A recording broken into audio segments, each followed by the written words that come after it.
chicos, ¿están ahí? Hola, hola. ¿Me escuchan bien?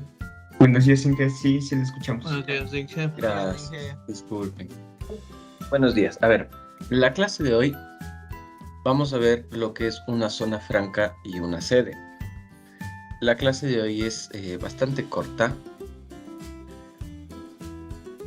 Por eso no me preocupé mucho que hayamos tenido un poquito de problemas. Pero bueno, a ver. El objetivo de esta clase será incrementar el conocimiento sobre lo que es una sede, una zona franca.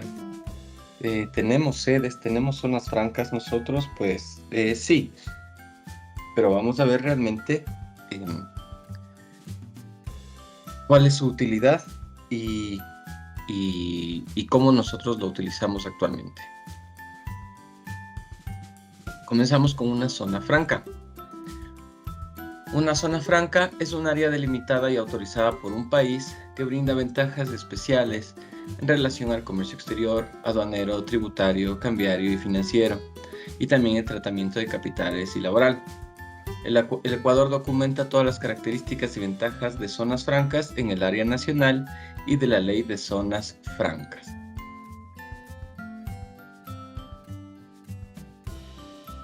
Su mayor ventaja es que permite el ingreso de mercaderías e insumos extranjeros sin el pago de aranceles a la importación.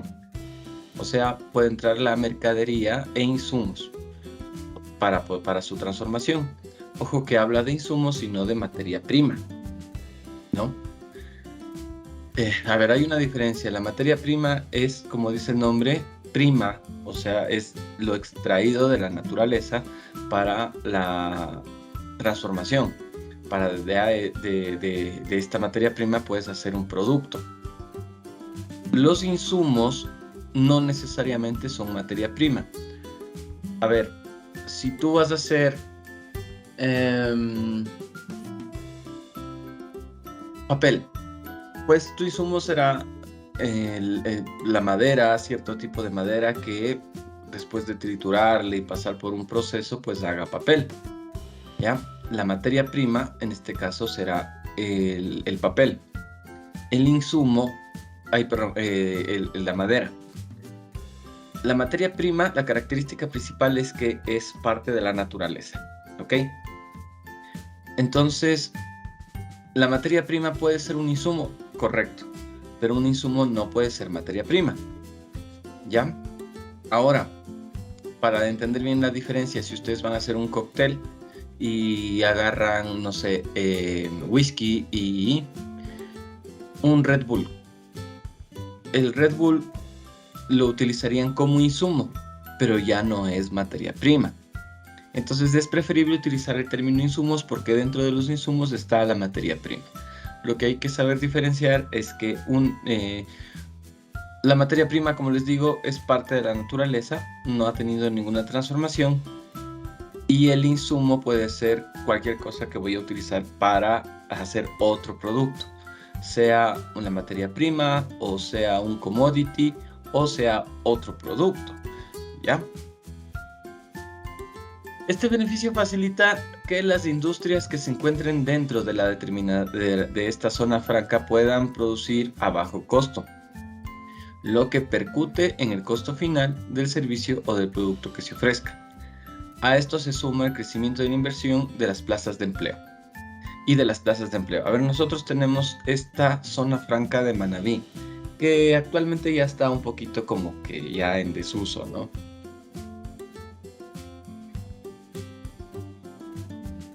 Las ventajas, como vimos, es la exoneración de impuestos. O sea, en este lugar donde tenemos la zona franca, pues puede haber una transformación a un producto, o podemos hacer otros bienes, lo que va a servirnos a nosotros para tener un bien de bajo precio en el mercado. Como nos dice el texto, pues va a repercutir en el costo, va a ser más barato no sé, que importar algún insumo que aquí suele ser más caro y que a la final el producto salga más caro. Aquí se importaría sin aranceles. ya eliminando los aranceles de la importación, donde yo puedo ir transformando.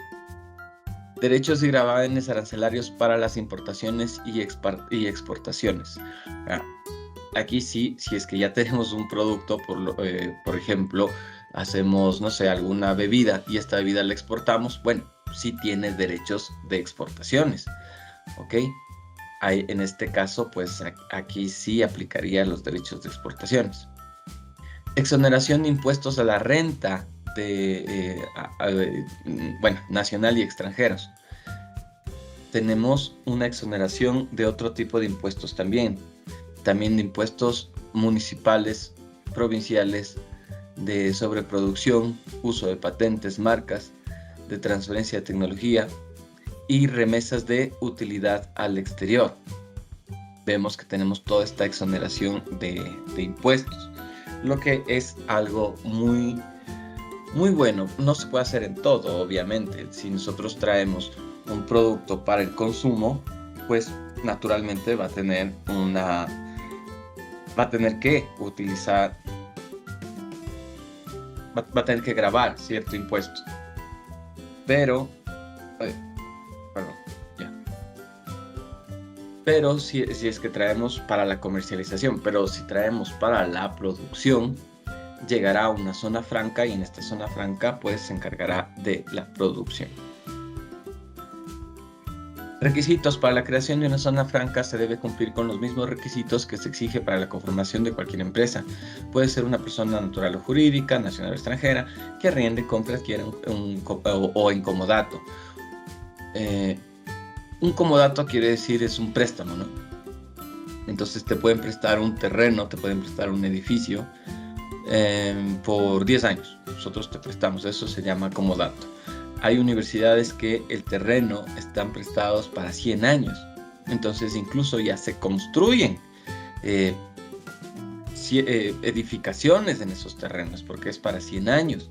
Y después de los 100 años, el Estado, si es que el préstamo fue con el Estado, verá si es que mantiene la edificación o la derriba. Uno o varios lotes para funcionamiento de una empresa que se dediquen a la producción y a comercialización de bienes para la exportación o reexportación. Exportación quiere decir que voy a enviar un producto, ¿no es cierto? Reexportación quiere decir que llega un producto y lo reexporto. O sea, importé un producto y lo voy a reexportar.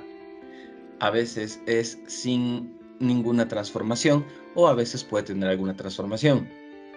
Por ejemplo, traigo zapatos, ya un producto terminado, traigo zapatos de Brasil y acá en Ecuador les pongo unas plantillas ortopédicas. Sería una reexportación del zapato si vuelvo a exportar, no sé, a Venezuela. Pero sería un producto totalmente diferente. ¿Ok?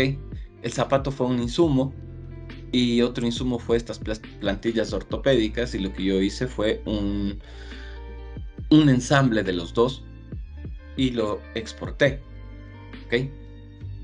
También puede dedicarse a la prestación de servicios de comercio internacional o prestar servicios para otras zonas francas. Dentro de las zonas francas pueden haber este tipo de negociaciones debido a que entre zonas francas no se van a cobrar impuestos.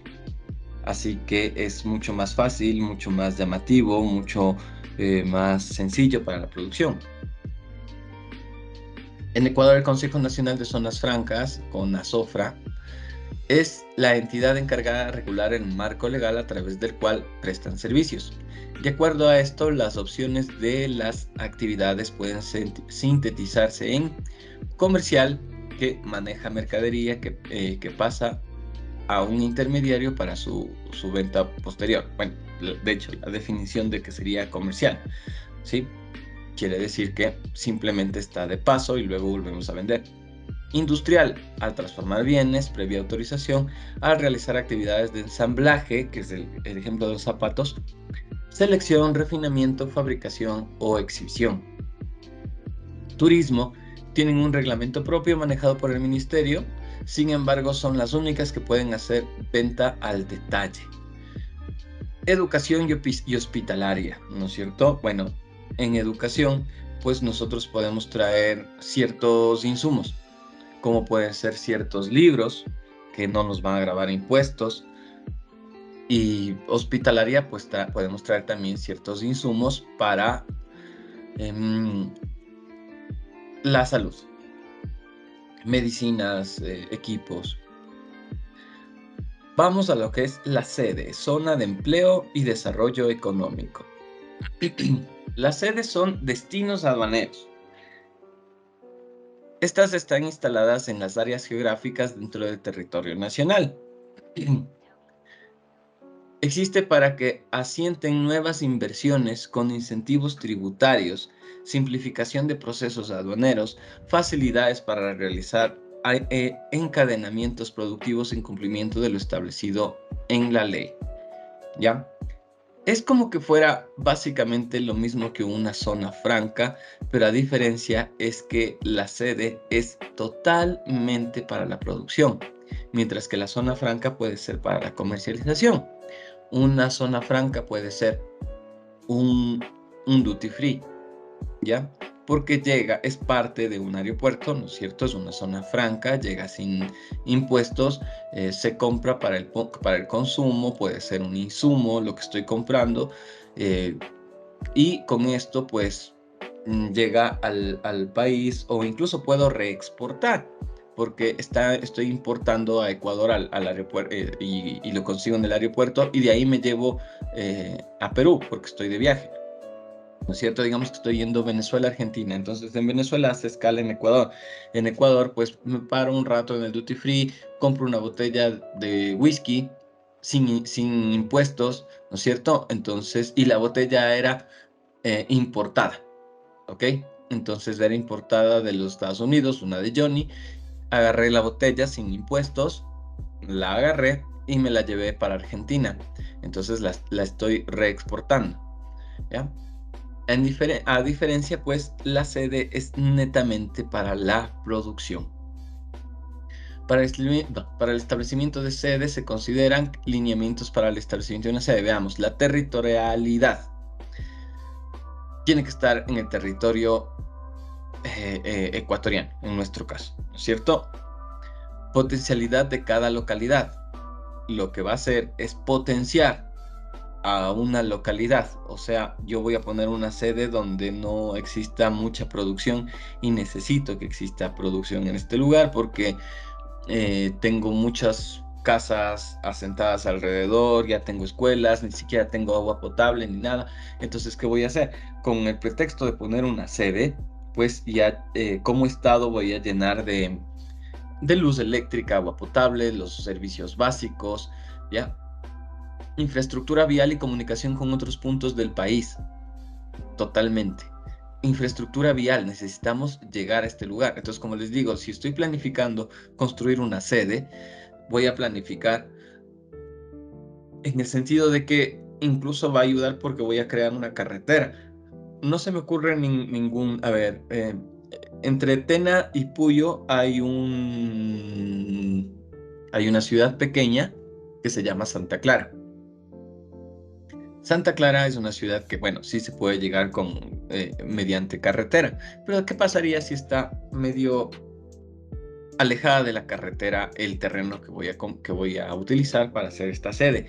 Pues voy a construir una carretera, pido permiso al Estado, pido ayuda al Estado, ¿cómo así? Porque voy a construir una sede, perfecto. Yo le doy todas las comodidades, le ayudo construyendo la carretera, pongo luz, agua, la facilidad para que tenga internet y todo, ¿no? ¿Por qué? Porque necesita llegar bien la mercadería, los insumos. Los servicios básicos, como les digo, preservación del medio ambiente, tipo de proyecto a implementarse, fuente de inversión, monto de inversión y el impacto socioeconómico. Tenemos también políticas generales para la construcción de zonas especiales de desarrollo económico, o sea, de sedes, que realmente son 8 políticas. Terminamos las políticas y hemos terminado la clase. Esta clase tiene que estar enriquecida, obviamente, por por el trabajo, por el deber que está en el aula virtual, ¿sí? Como les dije, la clase es cortita. La política número 1, orientar las sedes al desarrollo de las áreas geográficas del país. Entonces, estamos orientando a que se desarrolle los pueblos que están alejados, etcétera. A ver, por ejemplo, ¿cómo se llama este? El Coca. El Coca es una ciudad con todas las de ley, es una ciudad grande, ¿ya? Pero no siempre fue así, ¿ya? Sino que hay petroleras, que en este caso podríamos llamar sedes, hay petroleras que hacen que se desarrolle mucho esta localidad, ¿ya? Entonces sí, se ha hecho bastante, ha crecido un montón. O sea, ustedes pueden ir, no sé si alguien sea de allá, me va a dar la razón. Yo he visto aviones que llegan, que son aviones de carga, o sea, aviones gigantes, que aparte de llevar personas, llevan maquinarias, o sea, son gigantes y les ves aterrizar y es maravilloso.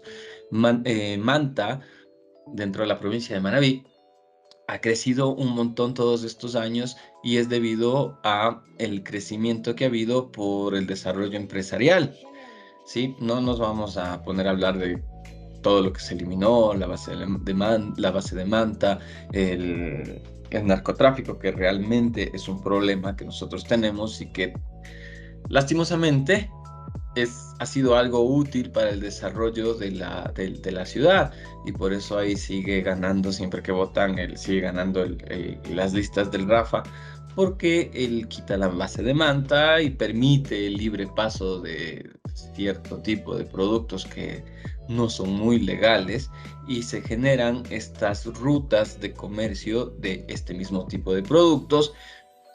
Se generan también ciertas pandillas, se endurecen estas pandillas.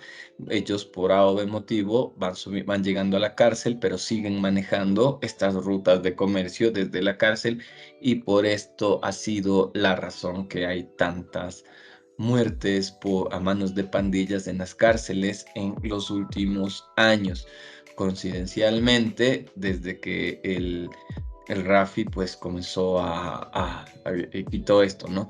O sea que si me preguntan a mí, y no quiero que lo tomen como una obsesión, pese a que lo es, pero no quiero que lo tomen, pero sí, incluso las muertes que actualmente se están dando en las cárceles, en definitiva, o sea, a final de cuentas, también han sido responsabilidad del gobierno de la Revolución Ciudadana por esta facilidad para la creación de rutas de estos productos que no son legales, ¿ya? Ten en cuenta que estoy manejándome con términos con bastante tino, para no decir ahora se matan porque trafican droga, ¿ya? Entonces estoy manejándome con mucho tino. Entonces, se orienta la sede al desarrollo de áreas geográficas del país que sean priorizadas, definidas en función de la estrategia territorial nacional, el ordenamiento territorial y la planificación para el desarrollo. Política 2. Diversificar la oferta de bienes y servicios en sectores económicos con potencial de crecimiento a través de las sedes. Bueno, sí, ¿no? Voy a diversificar, a aumentar el número de productos y de servicios que se están otorgando en cierta localidad. ¿Ya? ¿Por qué? Porque ahora voy a tener más. Política 3, orientar a la inclusión de proveedores nacionales en los clústeres que se desarrollan en las sedes, con el fin de generar encadenamientos productivos y economías de escala. ¿Qué es lo que estoy diciendo? Estoy tratando de que todos los proveedores traten de vender más en las sedes. Si la mayoría de productos que se dan en una localidad pues vayan a ser sobre demandados o demandados. Entonces, ¿qué es lo que estoy haciendo? Pues estoy también incluyendo, ¿sí? Haciendo que crezcan otras empresas alrededor, en este caso proveedores. O sea, si yo pongo una sede, estábamos en el ejemplo de Santa Clara, yo voy a poner la sede ahí a Santa Clara, pues también voy a generar con esto necesidad. ¿Necesidad de qué? De que no todo lo que traiga sea importado, ¿ok?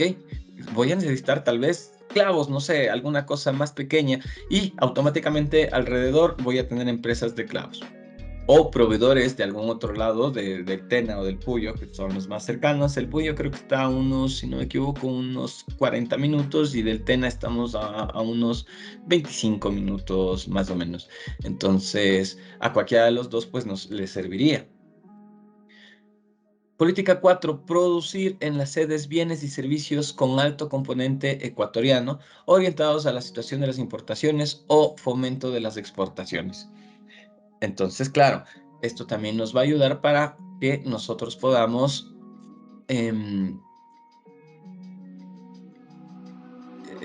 producir bienes y servicios, obviamente, pero de manos ecuatorianas. O sea que no todo lo que esté en el consumo pues sea extranjero, sino que también sea bastante ecuatoriano. Estoy incentivando pues a la producción, a la mano de obra ecuatoriana. Política 5, orientar los esfuerzos de las sedes logísticas a la facilitación de las exportaciones y consolidación de encadenamiento productivo locales y regionales, desde sedes fronterizas, nodos logísticos o plataformas de transporte multimodal, puertos marinos, fluviales, aeropuertos, estaciones ferroviarias, terminales terrestres de pasajeros y centros de transferencias de carga. Entonces, claro, también sí queremos orientar los esfuerzos a la facilitación de exportación, ¿sí? Y también de importación. Política 6, promover en las sedes investigación científica, ¿no? Las empresas deberían ya tener todos investigación y desarrollo. Si tenemos una sede, lo interesante fuese que también haga investigación, que saquen nuevos productos. Puede que sea una sede en el área farmacéutica o en el área de medicina, donde su fuerte es la investigación y el desarrollo.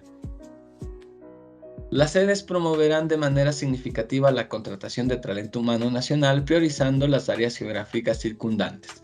Entonces, claro, si yo voy a poner una sede, pues es para que vean a trabajar ecuatorianos, ¿ya? Y obviamente, ¿a quiénes? A las personas de Santa Clara. O sea, bueno, sobre todo a las personas de Santa Clara. Entonces ustedes van a decir, sí, pero hay veces en que van un montón de Quito a trabajar y todo. Sí, y se da. No sé si han visto la serie de Chernobyl. Bueno, antes de que salga la serie, yo me sabía muchísimo de esto de Chernobyl. Y el pueblo que está cerca de Chernobyl, que está a unos 20 minutos, una media hora, a pie, se llama Pripyat. Entonces, esto era una sede, ¿ok? La empresa que se tenía era esta de los reactores, o sea, Chernobyl, para generar energía eléctrica, energía, bueno, en base de radiación. Y el pueblo de Pripyat fue construido, ¿no? Para las personas que trabajaban en Chernobyl, ¿ok? Es un pueblo que fue construido. Entonces, en este pueblo, todos los que vivían en el pueblo eran trabajadores de Chernobyl, todos los que vivían en Pripyat. Entonces, ellos iban todos los días a Chernobyl, a pie o en su medio de transporte, etcétera, en los mismos buses colectivos que daba la institución, y todos los días regresaban a su pueblo, que era Pripyat. Entonces un pueblo era de trabajadores donde estaban sus familias, sus hijos, sus padres y ellos, ¿no? Este pueblo, como les digo, fue construido, y en este caso, en esto de que se promueve el talento humano nacional y sobre todo el área circundante, pues bien se puede poner cerca de alguna ciudad pequeña, de algún pueblo, y con eso contrato a la gente de este pueblo, ya no tengo que construirlo. Las sedes industriales deberán alinearse a la Estrategia Nacional del Cambio de la Matriz Productiva y se enfocarán en el desarrollo de una o de varias de las siguientes industrias y establecimientos. 1. Estratégicas, básicas, tecnológicas, de la información y la comunicación. 4 químicas y farmacéuticas, 5 maquinarias, equipos, motores, vehículos y partes. Como vemos, las sedes pueden ser estratégicas, básicas, pero ninguna me dice, por ejemplo, de comercialización. Ya tengo, sí, para vehículos, etcétera, pero más tienen que enfocarse a la producción, o bueno, sobre todo tienen que enfocarse a la producción. De esta forma, el trabajo queda ya listo en la sede y no es que después de eso tengan que buscar unas manos por las que pasa el producto para que llegue al consumidor final, que vendría a ser el canal de distribución. No es necesario hacer esto. Y listo. Chicos, hasta aquí vamos a tener la clase de hoy. Como les dije, era una clase bastante corta, así que ya. Y sobre todo para ponernos también un poco al día con todos, porque ustedes saben, no hemos tenido clase los lunes. Entonces tuvimos el lunes de feriado, de Navidad, el lunes, el anterior a ese, no, el de después, el reciente, el de fin de año. Bueno, y otro lunes, que no me acuerdo por qué fue, que no tuvimos clases. Y hay un curso en el que estoy atrasado ya 3 clases, ¿sí? Y con ellos realmente no sé cómo hacer, y con ustedes como es los jueves, pues hemos tenido todas las clases. Así que con ustedes más bien estoy súper adelantado.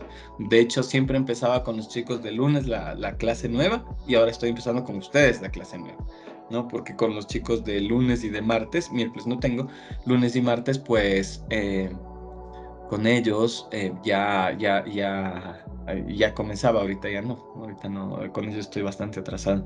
Con ustedes ustedes comenzamos la clase, ¿ya? Entonces, voy a ver si es que me pongo de acuerdo para con ustedes tener algún jueves en- libre, entre comillas. ¿Por qué digo esto? Porque quisiera ponerme al día en todo, y mientras tanto, pues simplemente desarrollar la tarea de esa semana, ¿ya? Entonces, em, yo les estoy comunicando. Por favor me escriben para ver cómo es lo que vamos a hacer, porque como vemos en el grupo ¿cómo se llama? Del Telegram, no es que sea solamente con ustedes.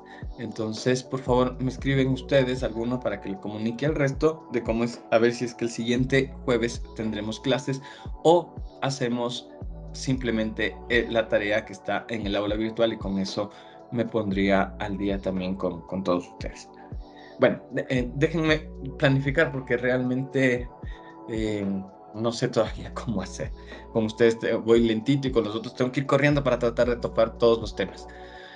Las zonas especiales de desarrollo económico constituyen un instrumento de política de comercio exterior para los países. Sus objetivos: estimular la inversión extranjera, la economía, generar empleo. Las zonas francas se convierten en el escenario adecuado para diversificar las exportaciones. Si la información del canal de YouTube de KL Comunicaciones es de tu interés, no te olvides de suscribirte para que estés al tanto de las nuevas entrevistas para Logística Resiliente que subir.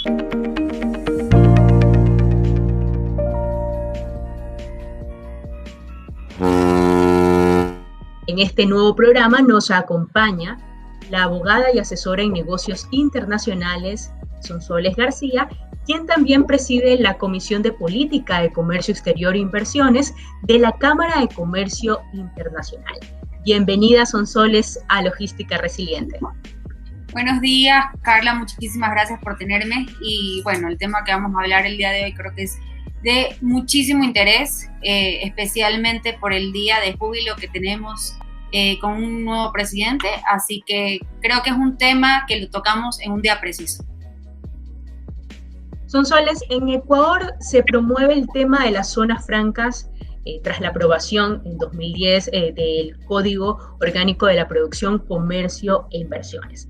Partiendo de la coyuntura nacional, Ecuador eligió a un nuevo presidente, a Guillermo Lasso, quien en su plan de trabajo ofreció crear zonas francas de turismo en Manabí y Esmeraldas, en las provincias más afectadas por el terremoto en abril del 2016.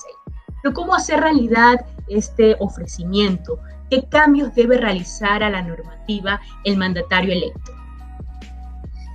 Creo que esa pregunta es, digamos, angular para todo lo que puede venir a futuro. El equipo de trabajo de Guillermo Lasso trabajó en conjunto con nosotros una propuesta de ley para dejar de lado las sedes, sacarlos como capítulo del COPSI y tener una ley independiente, una ley que no necesite estar dentro de un cúmulo de cosas, una ley robustecida, una ley que promueve el régimen franco, porque recordemos que en el 2010, cuando se hace el cambio del régimen de zonas francas a un régimen de sedes, principalmente fue porque el mandatario de ese momento, el expresidente Correa y todos los ministros que tenían a su cargo pues esta cartera, decidieron que las zonas francas no eran la herramienta necesaria, adecuada para, digamos, promover exportaciones y demás. Entonces ellos toman la decisión de hacer ese cambio drástico a las sedes. Las sedes, si bien es cierto, no tienen los mismos componentes o características que una zona franca. Y es por eso que en 11 años que tenemos este régimen ya vigente, la única, sede que tiene una intención de crearse y de tener vida y promoverse es la sede de Pozorja. Sede que está en construcción actualmente. Entonces, realmente decir que ¿qué podemos sacar de las sedes de manera muy objetiva y concreta? Yo podría decir que nada. No ha sido un régimen utilizado, ha sido una herramienta que en lugar de incentivar la inversión extranjera directa o las exportaciones, las asustó, las alejó. Y cualquier empresa internacional que tenía intención de crear una sede, cuando tenía que ver los requisitos, cuando tenía que ver cómo se manejaba el régimen en tema normativo, huía. Y lo digo yo de primera mano, que he trabajado con algunas empresas multinacionales con intención en invertir en las sedes y que luego de hacer la revisión jurídica dicen no tiene sentido, no tiene las características importantes que tiene una zona franca y especialmente la característica de la extraterritorialidad. ¿Y esto qué repercusiones ha generado en la productividad del Ecuador y en el comercio internacional? Más que la productividad, porque si bien es cierto es una herramienta que permite crear cadenas de valor, que eso no se ha creado en Ecuador durante estos últimos 14 años. Nosotros, en lugar de atraer la inversión extranjera o la inversión local, lo que hemos hecho es ahuyentarla. Esto no ha sido una herramienta primero, no ha sido promovida por el gobierno. Segundo, sus intentos han sido fallidos. Yo lo único que puedo decir de la sede es que un régimen que es totalmente fracasado. Es un régimen obsoleto y es un régimen que se trató de construir algo que no funcionó, porque no quisimos hacer caso a lo que funciona en el resto de países, sino que quisimos construir algo diferente que no funcionó. Entonces, ¿por qué no tomar la fórmula que ha funcionado en el resto de países de Iberoamérica, sino querer crear algo diferente que claramente demostró que no fue la fórmula ganadora? Antes de abordar ejemplos claros en Colombia y República Dominicana, Sonsoles, para una mayor comprensión de la audiencia, ¿cómo funcionan las zonas francas?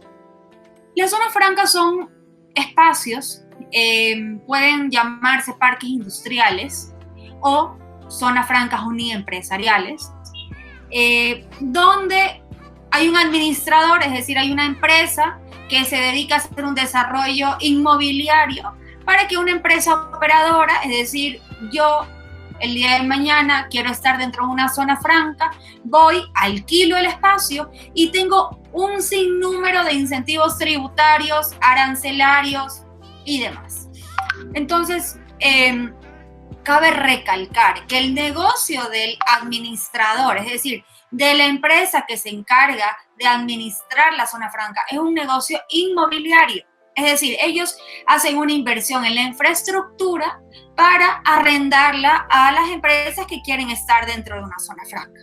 Y para la empresa que quiere estar dentro de la zona franca, tiene un sinnúmero de incentivos. ¿Por qué? Porque estando dentro de una zona franca, ellos tienen más competitividad, menos costos, porque la zona franca no solamente es un espacio donde nosotros tenemos que verlo como, es un espacio donde no voy a pagar impuestos o donde no voy a pagar tributos. Eso no es la concepción de la zona franca. La zona franca sirve para que yo pueda traer un producto, transformarlo y pueda o exportarlo a otro destino o hacer una exportación local. La exportación local es decir que yo nacionalizo el producto ya terminado, pero ese producto no tuvo que sufrir trámites, no tuvo que sufrir trabas, esa materia prima vino, digamos, virgen, yo pude hacer una transformación a mi antojo y cuando tengo el producto terminado tomo la decisión si el mercado local también lo quiere y también lo necesita y lo nacionalizo. Entonces, las zonas francas no solamente tienen un incentivo tributario, también tienen otros incentivos como precios preferenciales en luz, en agua. Tienen un régimen laboral que se ajusta a sus necesidades. Entonces, tenemos que ver un régimen de zonas francas como una herramienta nueva. En Colombia podemos ver que Zona Franca Bogotá es una ciudad dentro de una ciudad. No solamente hay empresas, no solamente hay organizaciones, hay personas. Entonces, está comprobado que las zonas francas ayudan a tener mano de obra calificada, porque tú tienes institutos, colegios y universidades que toman la zona franca como un espacio interesante para seguir haciendo desarrollos. Entonces, no tenemos que ver a la zona franca únicamente concebida para el desarrollo industrial. Sonsoles, en Ecuador hay 5 sedes, zonas francas calificadas, pero ninguna ha sido desarrollada al 100%. Hace un momento mencionabas la de Porsorja. ¿Esta sería la que mayor avance registra? Bueno, su construcción empezó en enero del 2021. Entonces, ellos están haciendo una gran labor, digamos, de promoción. Pero yo creo que tanto para DP World, que es una empresa que, digamos, internacionalmente tiene este tipo de regímenes en otras partes, tienen mucho conocimiento de cómo manejar el tema de zonas francas, porque recuerdo, la sede es un híbrido. Pero yo digo, ¿el operador realmente está listo? ¿La aduana está realmente lista? ¿El Ministerio de Comercio Exterior está realmente listo para todo lo que se viene? Porque tener una sede o una zona franca no es simplemente emitir una autorización y ahí se acaba. Recordemos que es la entrada y salida de mercancías que están bajo un régimen suspensivo de pago de tributos. Entonces, cualquier mal uso de una sede o zona franca puede perjudicar a las arcas fiscales, por supuesto, porque ya estaría en un tema de contrabando. Entonces, hay que hacerlo muy bien. Y eso es lo que el equipo de Guillermo Lasso ha querido hacer, contactándose, digamos, con nosotros, que somos expertos en este tema, que hemos trabajado con Zona Franca Bogotá y que estamos trabajando con ASFA, es poder dar el mejor régimen al país y lo que necesita en este momento.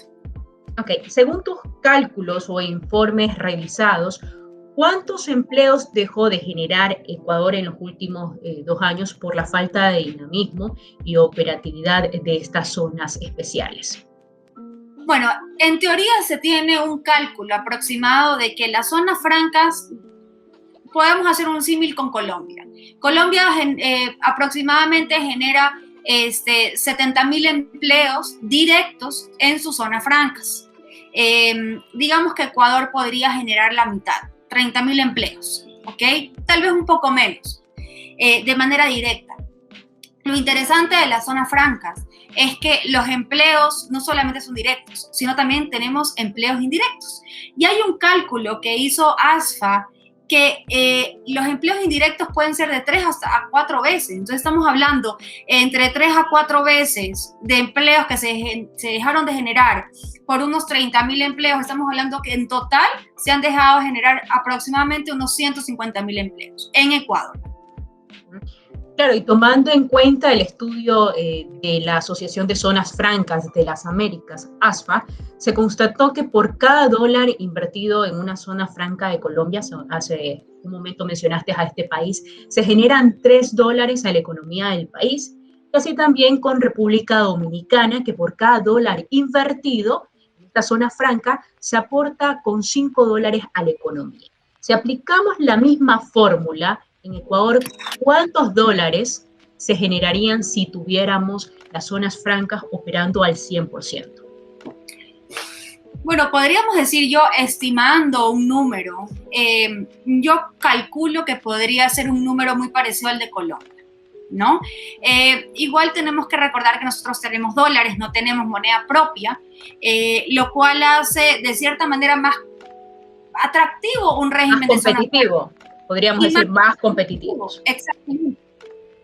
Totalmente, porque estaríamos entrando ya con las mismas reglas del juego a otros mercados. Entonces, nosotros vemos que en Panamá se han habilitado más de 5.000, 6.000 hectáreas de zona franca agroindustriales. Es decir, el banano panameño no solamente que ya cuesta menos por estar, digamos, en una zona preferencial en temas de transporte, sino que también con todos los incentivos que tienen con una zona franca agroindustrial. Imagínate lo que puede costar un banano en Panamá. O sea, eso es otro de las propuestas que se están haciendo. No solamente ver a las zonas francas para la industria, sino que también tenemos que verlo para la agroindustria, tenemos que verlo para el sector comercial. Entonces, hoy en día las sedes se consideran simplemente un destino aduanero. Las zonas francas no son un destino aduanero. Las zonas francas son, con sus sinnúmero de características, una herramienta que te ayuda a potenciar. Y cuando hablamos, y esto me parece súper interesante de aportar, cuando hablamos de cadenas globales de valor, estamos hablando de que viene una multinacional como Coca-Cola y que se pone y que decide hacer una zona franca uniempresarial, porque obviamente Coca-Cola no se va a mover de donde están sus instalaciones, no se va a ir a mover a un parque industrial, pero sí puede solicitar una zona franca uniempresarial en el recinto donde está. Y en ese momento comenzamos a ver que la empresa que hace azúcar también hace inversiones porque Coca-Cola comienza a producir más, porque tiene más incentivos. Y también la empresa que hace las botellas de plástico. Y las empresas, entonces ya comenzamos a ver que Coca-Cola no necesita importar el azúcar de Colombia, sino que lo puede conseguir localmente. Ahí estaríamos hablando del encadenamiento productivo, Sonsoles. Encadenamiento productivo y crear cadenas globales de valor, es decir, multinacionales que a sus proveedores comienza a engranarlos dentro del mismo país. No necesita hacer importaciones de productos terminados, de materia prima para poder seguir produciendo, sino que le da también un incentivo al mismo local para tener mejores estándares, para hacer inversiones, porque eso necesitamos. El empresario local también necesita hacer inversiones para poder ser más competitivo frente a una empresa china, por ejemplo. Las zonas francas en la región generan un promedio aproximadamente 1 millón de empleos. Sí, aproximadamente es 1 millón de empleos directos. Entonces, si estamos hablando... ¿Cuántos? ¿Indirectos cuántos? Indirectos entre 3 y 4 veces más, dependiendo del país, ¿no? ¿Cuáles son los beneficios que tendría una empresa, Sonsoles, al establecerse o a levantar su negocio en las zonas especiales? Bueno, dentro de los incentivos que se están proponiendo está temas de impuesto a la renta, temas arancelarios, también, si ustedes conocen, Ecuador tiene un régimen que se llama el régimen de depósito comercial, que es decir que yo puedo ingresar productos terminados a Ecuador durante 180 días prorrogables y después de ese tiempo yo ya tengo que hacer la nacionalización de la mercancía. Cuando tú puedes tener una zona franca comercial donde tú puedes traer productos terminados y tenerlos sin un límite de tiempo dentro de la zona franca y los vas nacionalizando a medida de que exista demanda por parte del consumidor. No tienes una necesidad. ¿Y por qué lo pongo esto y lo remarco? Lo que pasó en la pandemia fue algo muy fuerte. teníamos empresas, especialmente automotores, empresas que estaban importando automotores y que los dejaban dentro del régimen de depósito comercial, que una vez que culminó el régimen, las empresas automotrices tenían que hacer la cancelación del 100% de los tributos al comercio exterior en un año donde no estabas vendiendo ni un vehículo, porque toda tu ciudadanía estaba, digamos, aislada. Entonces, el golpe que tuvo el sector automotriz fue enorme porque no había liquidez, no habían ventas. Entonces, ¿cómo mantenías esa rueda con un depósito comercial que no te permitía, digamos, ser flexible ante las necesidades del mercado, especialmente el tema de la pandemia? Entonces, la zona franca sí te permite tener mucha más flexibilidad en temas de tiempos. La firma de un TLC entre Ecuador y Estados Unidos sería una oportunidad para que el país se ubique en el mapa de las naciones que Estados Unidos está buscando para invertir. Sin duda, el acuerdo comercial abriría o no oportunidades para potenciar las sedes en Ecuador. Yo te diría que principalmente hay que entender que hay un concepto que se está utilizando ahora a nivel internacional, que es el reshoring o nearshoring, que es que empresas quieren estar más cerca de sus consumidores. Entonces, empresas que estaban ubicadas en Asia están buscando posicionarse o reposicionarse dentro de países de Sudamérica. Colombia está haciendo un gran labor, digamos, en ese sentido, está haciendo muchas políticas públicas, acaba de lanzar un decreto de zonas francas 4.0, entonces está haciendo un montón de políticas públicas para atracción de inversión extranjera directa. Ecuador actualmente no está dentro del mapa de ningún país en inversión extranjera directa de manera, de prioridad, ¿no? ¿Por qué? Simplemente porque Ecuador es un país que tiene el dólar, tiene la gente la concepción de que producir en Ecuador es muy costoso, no tenemos herramientas como las zonas francas. Entonces, sin duda alguna, un acuerdo con Estados Unidos puede potenciar la zona franca, sí, pero digo, no nos olvidemos que tenemos un EFTA, no olvidemos que tenemos un acuerdo con Reino Unido, con Europa, que España ha sido uno de los principales países de venir a invertir a Ecuador. O sea, grupos españoles invirtiendo en Ecuador hay muchísimos, pero creo que podríamos ser mucho más atractivos teniendo zonas francas, porque y si ustedes hacen una comparación entre lo que es tener una inversión en Colombia y tener una inversión en Ecuador con un régimen de zonas francas, una inversión en Colombia te resulta más competitiva. Tu producto final puede ser más competitivo en mercado local o internacional. El producto ecuatoriano goza de muchas virtudes en cuestiones de calidad, en certificaciones, pero no necesariamente en temas de competitividad por precios y tecnología. ¿Qué podríamos tomar del modelo Colombia y República Dominicana?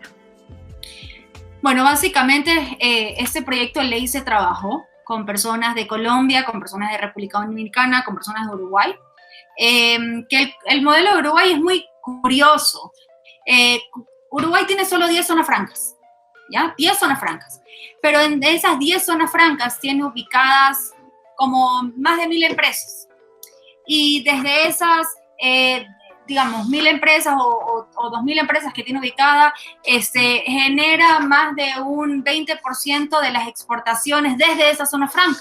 Entonces son números súper interesantes para no pensar que tenemos que tener 140 zonas francas como tiene Colombia para poder ser competitivos. Uruguay tiene 10 y es extremadamente competitivo. Entonces, ¿qué podríamos rescatar de este tipo de regímenes en estos países? Yo diría que Colombia, con su nuevo esquema 4.0, está siendo mucho más agresivo, está dando incentivos, obviamente aprobados por la OMC, pero incentivos que realmente llegan al bolsillo del empresario y que realmente quieren ellos hacer un cambio dentro de las cadenas globales de valor. Están buscando atraer más inversión. Entonces, eso es lo que tenemos que nosotros buscar. Tenemos que buscar agroindustria, tenemos que buscar turismo, comercio, industria básica. Tenemos que también buscar que tanto las partes educativa, instituciones, academia, también se interesen. Podemos hacer un turismo, se llama turismo médico, que es, ¿por qué no en el espacio que tiene Tababela reservado, que esa sede no ha logrado despegar? Se pone un hospital y logramos hacer que personas retiradas de Estados Unidos tengan reemplazos de cadera o se pongan prótesis. Y claro, no les va a costar lo que les cuesta en un hospital, digamos, fuera de la zona franca. ¿Por qué? Porque van a estar dentro de la zona franca. Entonces la prótesis no cuesta lo que cuesta fuera. Entonces podríamos nosotros tener tantos tipos de... ¿Y qué se podría hacer en las otras zonas francas que no han sido explotadas al 100%? Acabas de mencionar un claro ejemplo con Tababela. Y en las otras, ¿qué áreas podríamos poner a funcionar? Yo creo que más que de decir que podríamos hacer en esas otras sedes que ya están aprobadas, yo creo que esto tiene que primero que nada salir de, digamos, tiene que ser una propuesta privada, porque si lo dejamos al mano del público, una zona franca, creo que no podría ser administrada de la forma en que tiene que ser administrada. Las zonas francas, para que puedan ser administradas de manera correcta, que no exista un tema de contrabando, que no haya comercio ilícito, es muy importante tener un sistema de trazabilidad. ¿El gobierno tendrá la capacidad económica para adquirir un sistema de trazabilidad tecnológico? No lo sé. No sé tampoco si el gobierno tendrá la capacidad económica para hacer inversiones en bodegas inteligentes. Son todas esas cosas que un privado sí va a hacer la inversión, porque como dije al principio, esto es un negocio inmobiliario. Entonces, si el día de mañana viene una farmacéutica y me dice, yo necesito hacer un depósito, necesito hacer una bodega dentro de tu zona franca, solamente para tener mis medicinas, y obviamente lo primero que yo voy a hacer como administrador de una zona franca es saber qué va a necesitar con tecnología de punta, tecnología que no me va a costar nacionalizar, me va a costar, claro, el tema de los fletes, me va a costar la maquinaria, pero no me va a costar la nacionalización. Entonces yo ya me vuelvo más competitivo como zona franca a hacer un depósito cualquiera, ¿no? Y la idea es poder ofrecer siempre temas con tecnología de punta para que se vea que hay un tema de trazabilidad y un tema mucho más competitivo. Promover el emprendimiento, desarrollo regional e innovación constante a través de las zonas francas es el reto del nuevo gobierno. Agradecemos a la especialista en negocios internacionales, Sonsoles García, por compartir su análisis y recomendaciones. Muchísimas gracias, Carla, y a todos los que están viendo el día de hoy. Realmente es un tema sumamente interesante y es algo necesario. Esperamos que el nuevo gobierno haga todo lo necesario para que las zonas francas sean una realidad, sean una herramienta que posicione a Ecuador dentro de los países para la inversión extranjera directa. Así que muchísimas gracias y que tengan un excelente día. El día de hoy vamos a ver las zonas francas y las sedes. ¿Ya? El objetivo de esta clase es incrementar el conocimiento, saber la diferencia entre zona franca y sede. ¿Para qué nos sirve? ¿Qué hace aquí en el país? ¿Para qué es bueno una zona franca? ¿Para qué es bueno una sede? Una zona franca. También me tocaría decirles que una sede es una zona franca. Pero no toda zona franca es una sede. Como decir que los pulgares son dedos, pero no todos los dedos son pulgares. ¿Ya? Espero haya quedado claro. Pues están cambiando de casa arriba de mi departamento, entonces pues, ojalá no se maten. A ver, la zona franca es un área delimitada y autorizada por un país que brinda ventajas especiales en relación al comercio exterior. Ventajas aduaneras, tributarias, cambiarias, financiera y el tratamiento de capitales y laboral. Entonces, para todo lo que sea laboral y de capitales, pues va a ser una sede, que también es una zona franca. El Ecuador documenta todas las características y ventajas de zonas francas en su área nacional en la Ley de Zonas Francas. Ya.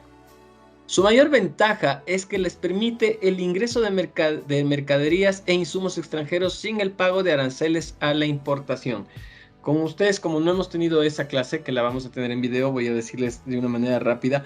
Un arancel es un impuesto que se cobra, que se tributa para el ingreso de mercadería, de bienes, de productos, de materia prima, de insumos. Es un impuesto que se cobra y que cobra el Estado, ¿no? A ver, tenemos dos tipos de aranceles. El arancel que sería el arancel ad valorem, que es al valor, que es latín, ¿no? Como el ad hominem, ya, ad valorem, que significa al valor. Y también tenemos el arancel específico. A ver, el arancel ad valorem quiere decir, como les digo, que se aplica al valor. Por ejemplo, un auto cuesta $20,000. Entonces lo traigo en $20,000, pero el ad valorem dice que es al valor. Entonces es un impuesto al valor. ¿Cómo calificas un impuesto al valor? Con porcentajes. Entonces, digamos, para el ejemplo vamos a ponerle que sea el 10%. El 10% va a ser el impuesto ad valorem. Para un carro que cueste 20,000, llegará al país a 22,000. Un carro que cueste 30,000 llegará a 33,000. Un carro que cueste 40,000 a 44,000. Un carro que cueste 50,000 a 55,000. Y así sucesivamente. ¿De acuerdo? Ya. Eso es un ad valorem, que quiere decir al valor. Ahora, un impuesto específico es por el tipo de bien. Por ejemplo, una bicicleta va a cobrar, no sé, $100 por la bicicleta. O sea, si la bicicleta cuesta $500, bueno, más 100 serían 600. Si la bicicleta cuesta $3,000, más 100 sería 3,100. Pero ven, no, es específico, no es con un porcentaje, no hay que hacer un cálculo. Digamos para un auto que sea $1,000, específico, $1,000. Entonces, si un carro cuesta 20,000, llegará con $21,000. Si un carro cuesta 30,000, $31,000. Si un auto cuesta $40,000, llegará a $41,000. Siempre será a uno, ¿no? Porque es específico. Ahora, ¿qué pasa? Hay otro tipo de arancel que es el arancel mixto, que es la unión del ad valorem más el específico. Al ser la unión del ad valorem más el específico, se da un nuevo arancel que se llama mixto. Muchos economistas dicen que más bien no es que sea específico y mixto, sino más bien es que se cobran los dos aranceles dentro de un producto, ¿ya? Si estoy cobrando $1,000 de específico por el auto y el 10% por ad valorem, a un auto que cueste 20,000, el mixto o los dos impuestos sería 23,000, porque son 2,000 del ad valorem y 1,000 del específico, sería 23,000. Para un auto que cuesta $30,000 llegará a 33,000. Para un auto que cuesta $40,000 será 35,000, no, 34,000 en el ejemplo anterior. Entonces vamos sumando el ad valorem más el específico. ¿Ya? Listo. Entonces eso para decirle que son los aranceles. Este beneficio facilita que las industrias que se encuentran dentro de la determinada zona franca puedan producir a bajo costo, lo que repercute en el costo final del servicio o del producto que se ofrezca. A esto se suma el crecimiento de la inversión y de las plazas de empleo. Entonces, a ver, ventajas en el Ecuador. La exoneración de impuestos, que es la primordial, ¿no es cierto? A ver, una zona franca es una zona donde no vamos a cobrar impuestos, no vamos a cobrar aranceles, que deberíamos, pero que no lo vamos a hacer. En este caso, por ejemplo, sería un aeropuerto. Es una zona franca, el duty free. ¿Ya? Ahí funciona como zona franca. Se exoneran los impuestos, derechos y gravámenes arancelarios para las exportaciones e importaciones. O sea, todo esto se exonera, ¿no? Exoneración de impuestos, derechos y gravámenes arancelarios para la importación y exportaciones.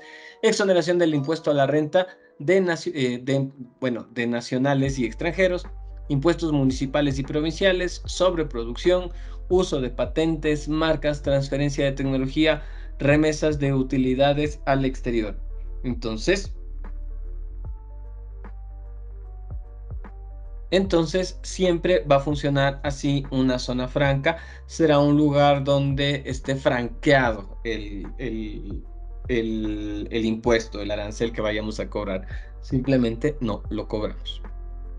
Para la creación de una zona franca se debe cumplir con los mismos requisitos que se exigen para la conformación de cualquier compañía. Puede ser una persona natural, jurídica, nacional o extranjera que arriende, compre, adquiera o en comodato. Comodato es un acuerdo que se hace, generalmente se hace con terrenos o edificios, propiedades, bienes inmuebles con el Estado. Entonces es como que yo les voy a prestar a esta universidad por 100 años, literalmente, por 100 años este terreno. Entonces en 100 años ustedes ya construyen incluso un edificio. Tampoco quiero decir, digamos que voy a hacer un colegio, construyo por lo menos unas aulas o algo, ¿no? Y pasan los 100 años y el Estado verá si mantiene o elimina lo que se construyó. Uno o varios lotes para el funcionamiento de una empresa que se dedique a la producción y comercialización de bienes para la exportación o reexportación. Una reexportación sería que yo traigo un producto de Chile y viene para acá y luego lo vuelvo a llevar a Venezuela, ¿ya? También puede dedicarse a la prestación de servicios de comercio internacional o prestar servicios para otras zonas francas. En Ecuador, el Consejo Nacional de Zonas Francas, CONAZOFRA, es la entidad encargada de regular el marco legal a través de la cual prestan servicios. Tomemos en cuenta que ya no es que no tenemos tantas zonas francas, o sea, tenemos los aeropuertos y la zona franca de Manabí, creo que son 11 en total. De acuerdo a esto, las operaciones de las actividades pueden sintetizarse en comercial, o sea, que se maneja la mercadería que pasa a un intermediario por su venta posterior, ¿no es cierto? Sabemos todo lo que es comercial. Estamos cambiando de mano un producto, del productor al consumidor. Industrial, al transformar bienes, previa autorización al realizar actividades de ensamblaje, selección, refinamiento, fabricación y exhibición. Turismo. Tienen un reglamento propio manejado por su ministerio, sin embargo son las únicas que pueden hacer una venta al detalle. Venta al detail quiere decir que se puede llevar cositas, esto de aquí, esto de acá, esto de acá, ¿no es cierto? Entonces, por ejemplo, 3 días en este hotel más el alimento en este restaurante, por eso hablamos del detail. Educación y hospitalaria, que básicamente es a lo que se dedica cada uno. Educación, pues, a educar, y hospitalaria a la salud. Una sede sigue siendo una zona franca, pero la sede es netamente industrial. Las sedes son destinos aduaneros. Está instalada en áreas geográficas delimitadas del territorio nacional. Existen para que se asienten nuevas inversiones con incentivos tributarios, simplificación de procesos aduaneros y facilidades para realizar encadenamientos productivos en cumplimiento de lo establecido en la ley. Para el establecimiento de sedes se consideran lineamientos para el establecimiento de una sede. Veamos.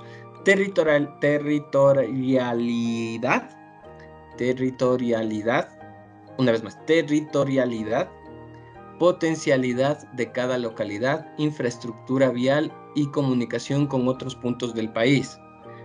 Potencialidad de cada localidad, o sea, ¿para qué es esto? Para que, o sea, la localidad también debe tener por lo menos recursos naturales que yo pueda utilizar.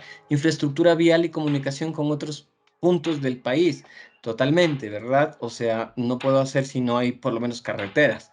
Necesito hacer una sede que es una zona de desarrollo, ¿no es cierto? Entonces necesito hacer que me produzca, que funcione.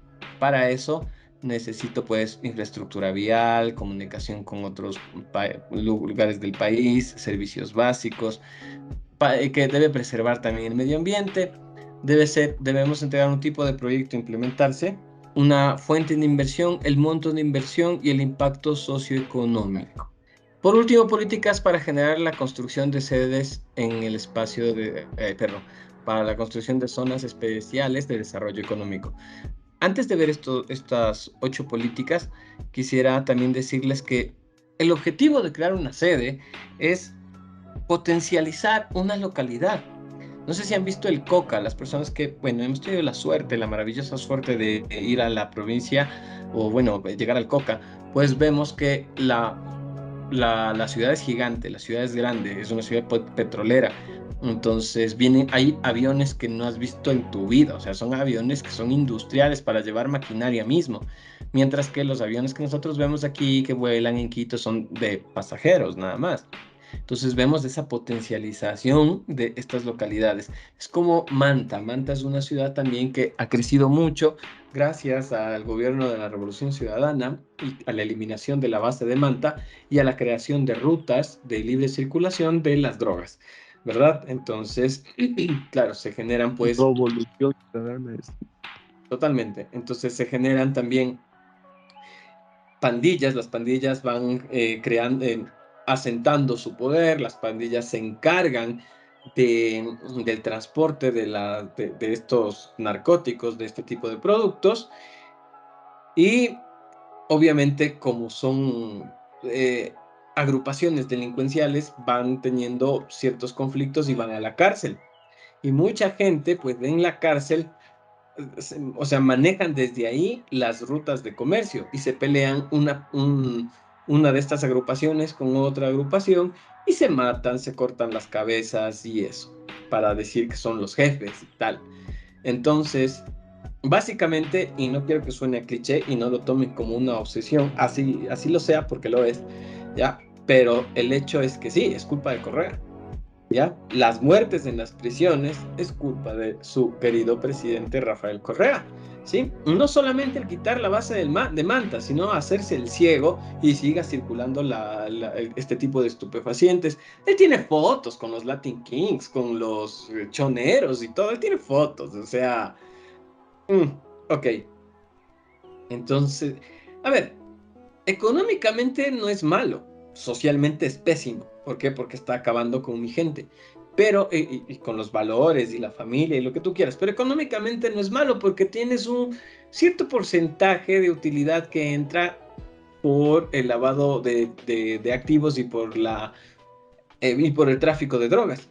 Entonces, cuando entra por el tráfico de drogas, pues, o sea, el señor como presidente, pues, trató de más bien darles luz verde para que sigan circulando, y nosotros tenemos cierto ingreso como país porque tenemos más dinero. Ya tenemos circulante, y circulante dinamiza la economía en un país, ¿no? Entonces, bueno, ya me fui de tema. La culpa es de Correa, punto. Nuestro tema son las sedes.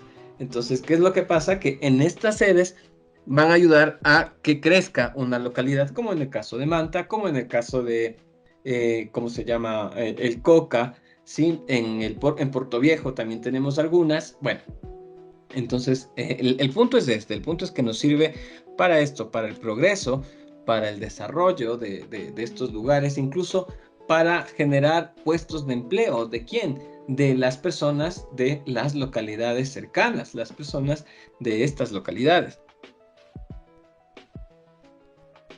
Vamos a las políticas. Política número 1, orientar las sedes al desarrollo de áreas geográficas del país. Entonces, es lo que les decía, ¿no es cierto? Vamos al desarrollo de áreas geográficas. Priorizadas, definidas en función de la estrategia territorial nacional, el ordenamiento territorial y la planificación para el desarrollo. O sea, vamos a construir las sedes de acuerdo a cómo nos diga el gobierno. Política 2. Diversificar la oferta de bienes y servicios en sectores económicos con potencial de crecimiento a través de la sede. Diversificar quiere decir que antes vendía un jugo de naranja. Ahora voy a vender varios jugos de naranja. ¿Ok? Este es el punto, que cada vez sea mayor, ¿sí? Más jugos de naranja, estoy diversificando y ahora tienen ustedes la potencialidad de poder escoger entre uno u otro. Ganamos todos. Política 3, orientar a la inclusión de proveedores nacionales en los clústeres que se desarrollan en la sede con el fin de generar encadenamientos productivos y economías de escala. Clusters vendrían a ser los proveedores, ¿no es cierto? O sea, ya los proveedores leales. Entonces, bueno, que se desarrollan en las sedes. Obviamente también no solamente voy a mejorar la producción, también voy a ¿cómo se llama? Hacer más grande, voy a hacer un nuevo cliente. ¿Para quién? Para los proveedores, pero cliente de cantidades grandes, ¿ya? Antes, digamos que me voy a ir a Santa Clara, que está entre el Puyo y Tena. Pues tenías las ferreterías que vendían unos 10 clavitos al día y todo. Llega a la sede y dice, necesito al día unos 1000 clavos. Entonces le vas a sacar la madre de la ferretería. Para ellos, genial. Venga, yo le vendo todos los días. Para mí, mucho mejor, ¿no? Entonces eso también desarrolla, le da más dinero a la ferretería, le da más dinero a las tiendas alrededor, a los kioscos, da pues a las tiendas de ropa y todo. ¿Ya? A ver, Pripyat. Pripyat es un pueblo creado para los operarios de Chernobyl, ¿no? Y crearon este pueblo para los trabajadores de Chernobyl, para los operadores de Chernobyl. Entonces estaba a una media hora de Chernobyl a pie. Estaba unos 10 minutos en el auto, sino que los rusos, o sea, no es que mucho auto, pero bueno. La izquierda, ya. Entonces, ¿qué es lo que pasa? Que se construye en este pueblo, donde obviamente tenías los trabajadores que trabajaban en Chernobyl, pero su familia se quedó en este pueblo. Y se construyó el pueblo con guarderías, con edificios, con parques, con centros comerciales, con cines. ¿Para qué? Para los trabajadores. Entonces, la gente que habitaba este pueblo eran compañeros de trabajo. Estaban sus hijos, sus esposas, sus padres, ¿no? Estaban sus familias. Fue como una especie de experimento y salió bien si no hubiera sido por la explosión, ¿no? Política 4. Producir en las sedes bienes y servicios con alto componente ecuatoriano, orientados a la sustitución de las importaciones o fomento de las exportaciones. Entonces estamos hablando que, claro, en la sede es para lo que sirve. ¿Para qué? Para producir. Y una vez que produzco, pues también con alto componente ecuatoriano. Como llega acá sin arancel, pues yo produzco con mano de obra ecuatoriana y va a salir un producto ecuatoriano. Política 5. Orientar los esfuerzos de las sedes logísticas a las facilitaciones de las exportaciones y consolidación de encadenamiento productivo local y regional, desde zonas fronterizas, nodos logísticos o plataformas de transporte multimodal. Entonces, claro, vamos a orientar estos esfuerzos a la facilitación de exportación, ¿sí? O no me sirve de nada crear un lindo producto totalmente barato. Bueno, me sirve para el consumo interno, pero también lo quiero exportar. Entonces, ¿qué hago? Yo como gobierno, como Estado, como gobierno, voy a facilitar el papeleo, la burocracia, disminuirla para que sea más fácil la exportación. Política 6. Promover en las sedes la investigación científica, investigación y desarrollo. Cuando estamos hablando de una sede, estamos hablando pues de una empresa que también debe tener responsabilidad de investigación y desarrollo. Por ejemplo, una farmacéutica. Las farmacéuticas, si es que solamente se pasaran haciendo finalín y finalín y finalín, la farmacéutica se acaba. La farmacéutica vive también por la investigación y desarrollo, no solo por la venta. Tienen que investigar, desarrollar, producir y vender, ¿ya? La comercialización es lo de menos, de hecho, ¿no? Obviamente es lo que te da dinero, pero es lo último, ¿ya? Las sedes promoverán de manera significativa la contratación de talento humano que sea nacional, priorizando las áreas geográficas circundantes. Entonces, obviamente, si voy a poner aquí en Santa Clara, voy a traer full gente de Quito, full gente de Guayaquil, y se queda muy lejos de su familia. O sea, sí, puedo, pero voy a priorizar la gente del mismo sector de Santa Clara. Es lo que hicieron en Pripyat. O sea, todos vivían en Pripyat, toda su familia. ¡Viva el comunismo! Política 8. Las sedes industriales deberán alinearse a la Estrategia Nacional del Cambio de la Matriz Productiva, cuando todavía había, ¿no? y se enfocará en el desarrollo de una o varias de las siguientes industrias y sus encadenamientos: estratégicas, básicas, tecnológicas de la información y la comunicación, química y farmacéutica, maquinarias, equipos, motores, vehículos y partes. Bueno, básicamente lo que nos dice es que la sede tiene que estar, en su construcción, tiene que estar alineada a lo que nos diga el gobierno y la planificación central del gobierno. Tomemos en cuenta que la sede va a ser una empresa que trabaje, es un gobierno que trabaja con gobiernos. ¿Para qué? Para que no se cobren los aranceles y se pueda producir otro producto adicional o desarrollando el que ya trajimos. Entonces, más que nada va por ahí. O sea, si yo te hago, y está correcto, no el mero hecho comunista, sino que, a ver, es correcto, si yo te estoy haciendo un favor o a traer más barato para que vendas, bueno, vas a vender lo que se necesite ahorita, ¿ya? Estás cobrando también un sueldo no por la utilidad que estamos teniendo, porque estamos viendo que no es que queramos tener utilidad, pese a que también es fundada por personas naturales o jurídicas que se ponen una empresa para una utilidad, pero como finalidad, como una universidad, no tiene fines de lucro, ya su fin más bien es el desarrollo local. Y listo, señores, les agradezco mucho. Hemos terminado con la clase de hoy. Les dije que era una clase realmente corta. Por favor, vamos revisando todas las clases ya, vamos haciendo las tareas, por favor, no se descuiden. Sé que hay muchas tareas que dicen que están hasta diciembre, no importa, ustedes tienen hasta marzo para realizar todas. Sigan realizando, sigan subiendo, así les diga atrasado, pero sigan subiendo. Sin más, me despido y ya pronto subiré todos los videos para que ustedes también puedan estarlos hojeando.